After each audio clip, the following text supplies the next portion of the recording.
Mhlaba uthi yaqhubeka nephulo lokubhalisela inkonzo ezingundoqo zasimahla ngenjongo yokuqinisekisa ukuba iintsapho ezifanelekileyo ziyafikelela kwinkxaso kamasipala. Abahlali basempolweni naseTyoks bayamenywa ukuba bazibandakanye kwinkqubo yokubhalisela ezinkonzo ngomso kwiholo yoluntu i-Old Age. Umasipala ukhuthaza bonke abafanelekileyo ukuba baze namaxwebhu afanelekileyo ukuze bagqibezele inkqubo yobhaliso. Eliphulo ke linxalenye yeenzame zikamasipala zokuqinisekisa ukuba akukho sapho lufanelekileyo lushiywa ngaphandle ekufumaneni inkonzo ezingundoqo zasimahla. Kodwa ngokwasemnxebeni sikhona isithethi sikamasipala wasekhaya Raymond Mhlaba osiva inkosi kaMtiya. Meme nkosi kakhulu ngexesha lakho, masikubulise sikwamkele enkqubeni. Mandizibusele msasazi, ndizibusele nakubaphulaphuli be-radio station. Mhlambi zeziphi injongo eziphambili zezinkonzo zasimahla umasipala wasekhaya iRaymond Mhlaba athi abe kanti ubonelela ngazo? Izintoni incakasana as basic services sithetha ngazo ngaphantsi kweliphulo zezinkonzo zasimahla? Mandizibusele sakhona ngelithuba lothenga siphandwa nasengumasipala. Umasipala iRaymond Mhlaba rhoqo siyaphuma ibebhazala senze ukubhaliswa kwizicelo zeenkonzo ezingundoqo zasimahla. Eli phulo ke liphulo likarhulumente njengomhlaba sithi sizibikele kuzo, apho sithi sikhuphe amagosa ethu aye emaholweni eluntwini. Asepheleli ke apho ke ikhona ke le nkqubo rhoqo kwiiofisi zethu, but sithi sawujonga siqonda masizise inkonzo ebantwini which means sithi bazithele kwindawo abahlala kuzo. Le nkqubo ke inikezela inkonzo ezikundoqo, i-basic services eziquka amanzi, umbane, njengoba niyazi amanzi akumathole, umbane kwi-Raymond naku-Eskom.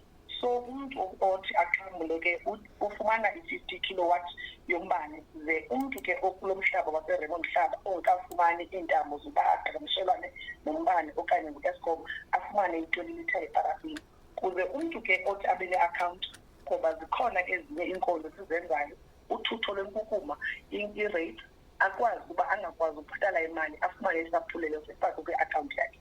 Ezi njongo ke singumasipala sifuna bonke abahlali bethu abangakwazi ukufikelela ekwazini ukubhatala i-account, abangakwazi ukufikelela ekwazini bakwazi ukufumana ezinkonzo zindoqo, baze ngabaphambili bakwazi noko kube khona umehluko wenzekayo kwimpilo yabo, bakwazi ukufumana ezinkonzo zibalulekileyo zindoqo apha eRaymond Mhlaba.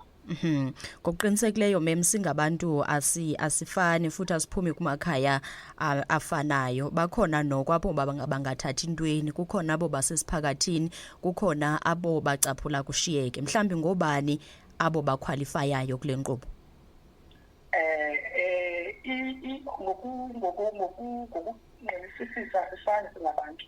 Umasipala ke oludidi uluhlule kathathu. Sinodidi lokuqala apho sijonga abantu abahlala phansi, i-pensioners zethu, apho ke sifune ke isiqinisekiso sokufumana uSASSA, siphinde sifune ikopi ye-ID. Iphinde udidi lwesibini sifune abantu abaqeshiweyo but abanomvuzo ongagqithi kwi-old age pension, which is umuntu akakwazi ukwamkela ngaphezulu ko-4,840 apha endlini. Nalapho ke sithi sifune ke isazisi ile nto uba isiliphu somvuzo wakhe, apho sawuqinisekisa uba umntu akamkeli kakhulu. Siphinde ke sibe nodidi lwesithathu aba bantu bathi bangasebenziyo, noko apho ke ikati leleziko abantu abakwazi uvuka bayoxelengela inyama. Apho ke sithe sifune ke isazisi sakhe umuntu esiqinisekileyo ngamapolisa, sifune ingxelo efungelwayo emapoliseni ecacisayo ngemeko yokuba umuntu angaphangeli. Ke yonke ke le meko besiyenza malunga sithi ke singazibali ke ezi grant, sibala only i-old age ne-disability. Le abantwana siyibali njengengeniso okanye njengemali eyamkela lusapho. Kodwa besiqinisekisa wonke umhlali olapha eRaymond Mhlaba uqala eXesi yokutshona eBedford ongakwaziyo ukubhatala i-account, ongakwaziyo ukufikelela, omkela ngaphansi kwe-4,840, oxhamla kwenye yezigranti sizibalule ngaphambili ukuthi makazi ngaphambili akwazi ukubhalisa azokwazi ukufumana isipasi, uzofumana ezinkonzo zingundoqo. Emva kokuba bebhalisile, yintoni elindelekileyo? Kulindeleke into kokubana yonke le nkqubo ithathe ixesha elingakanani emva kokuba babe kanti bayaxhamla kwezi nkonzo zasimahla?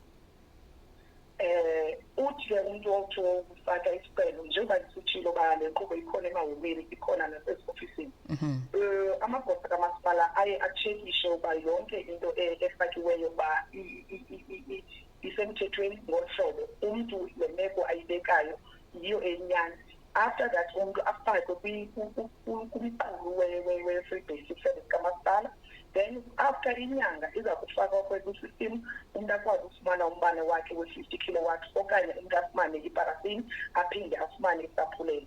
Ke the process ngosiyenza ke sincedisana kakhulu ke nokhansela ngoba ngabantu bakufutshane kakhulu ke nabahlali sincedisana kakhulu ke kunye ne-ward committees, but ke siyolela sicela ukuba ke abahlali bethu abakwazi bafikelela kukhansela okanye babafumani iiofisi zonke zethu zedibaniselwe nezorhwebo which is finance zivuliwe nsuku zonke ukuqala ngo-8 uyofika ngo-5.